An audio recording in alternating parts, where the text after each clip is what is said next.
Hello बच्चों, let's read this question. Question says P is any point on the focus x square minus y square equal to a square. If f1 and f2 are foci of hyperbola and pf1 into pf2 is equal to lambda op square, where o is origin, then lambda is equal to. तो हम पहले इसको थोड़ा सा diagram से समझ लेते हैं. सबसे पहले तो आप देखिए आपको हाइपरबोला जो है वो रेक्टेंगुलर हाइपरबोला दे रखा है. तो रेक्टेंगुलर हाइपरबोला है तो this will be x square upon a square minus y square upon a square is equal to 1. तो इसका एसेंट्रिसिटी हो जाएगा आपके पास √2, राइट. और अब मैं इस डायग्राम को बनाता हूँ जो आपको क्वेश्चन में दे रखा है. ये सेंटर ओरिजिन है, यहाँ पर फोकस होगा इसका. एक फोकस को हमने F1 बोल रखा है, एक फोकस को हमने F2 बोल रखा है. ये हमारा हाइपरबोला हुआ.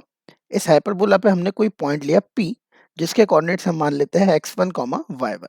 ठीक है ना. x1, y1 अगर पैराबोला पे है, हाइपरबोला पे है, तो हम x1 square minus y1 square equal to a square भी बोल सकते हैं यहाँ से, है ना. अब हमको ये डिस्टेंस और ये डिस्टेंस निकालनी है.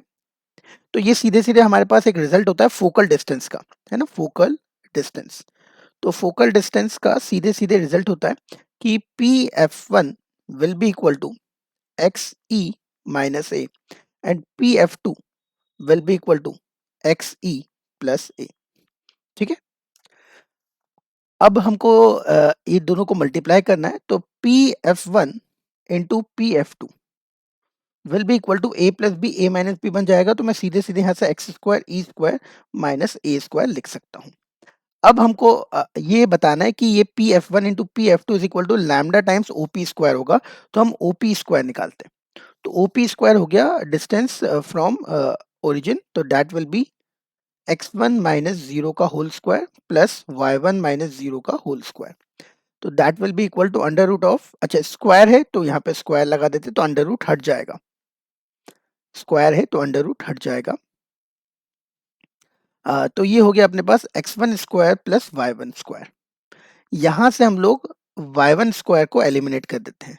तो ये हो गया OP square is equal to x1 square plus y1 square की जगह हम लिख देंगे x1 square minus a square. तो this will come out to be 2x1 square minus a square. ठीक है. अच्छा, मैंने यहाँ पे पहले ही बताया था कि ये जो हाइपरबोला है वो एक रेक्टेंगुलर हाइपरबोला है, तो √2 इसकी सेंट्रिसिटी होगी. तो यहाँ पे √2 का square 2x square minus a square हो गया. तो आप देख सकते हैं कि यहाँ पे जो वैल्यू आई और यहाँ पे जो वैल्यू आई बिल्कुल यहाँ पे सेम आई है. तो इसका मतलब PF1 into PF2 is equal to OP square हमारा हो चुका है. इसका मतलब अगर हम जो हमको क्वेश्चन में दे रखा है उससे कंपेयर करेंगे, क्वेश्चन में हमको दे रखा है लैम्डा OP स्क्वायर होगा, तो हम लैम्डा की वैल्यू कंपेयर करके बोल सकते हैं 1 होगी. तो ऑप्शन नंबर ए इसका बिल्कुल ठीक हो जाएगा, दैट इज 1. आई होप आपको ये समझ में आया होगा. Thank you very much.